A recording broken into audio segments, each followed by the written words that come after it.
Back பெயினுமே அதே மாதிரி இப்போ யங் ஏஜ்லேயே வந்து இப்போ எங்களை மாதிரி ஏஜில் இருக்கிறவங்களுக்குமே அந்த பேக் பெயின் வருது டாக்டர். ஸோ அது எதனால் வருது? நம்ம லைஃப் ஸ்டைல் வந்து has change from a very active lifestyle to a seated lifestyle. இப்போ டாக்டர்ஸ் பார்த்தீங்கனாலே ரொம்ப நேரம் உட்காந்துருக்கும். இதோட நிறைய பேர் வந்து இந்த IT people and all the sitting in front of the computers. Posture is very important.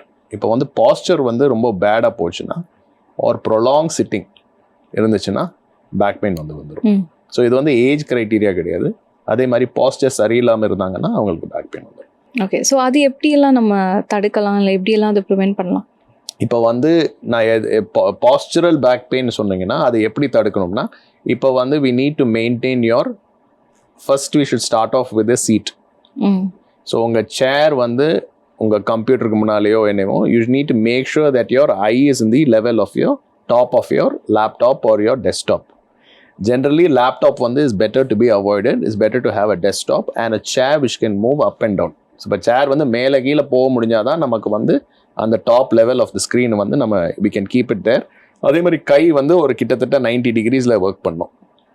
இது மாதிரி பார்த்தீங்கன்னா உங்களுக்கு வந்து உங்கள் பாஸ்டர் கரெக்டாக இருக்கும். அதே மாதிரி பேக்கில் சீட்டில் பார்த்தீங்கன்னா லம்பார் சப்போர்ட் இருக்கணும். ஸோ அதே மாதிரி டைம் வந்து யூ ஷுட் நாட் ரொம்ப நேரம் ஒரு அரை மணி நேரம் 3/4 மணி நேரத்துக்கு மேலே உட்காரக்கூடாது. எந்திரிச்சு வாக் போயிட்டு வரணும். அது மாதிரி பண்ணிங்கன்னா உங்களுக்கு பேக் பெயினும் வராது.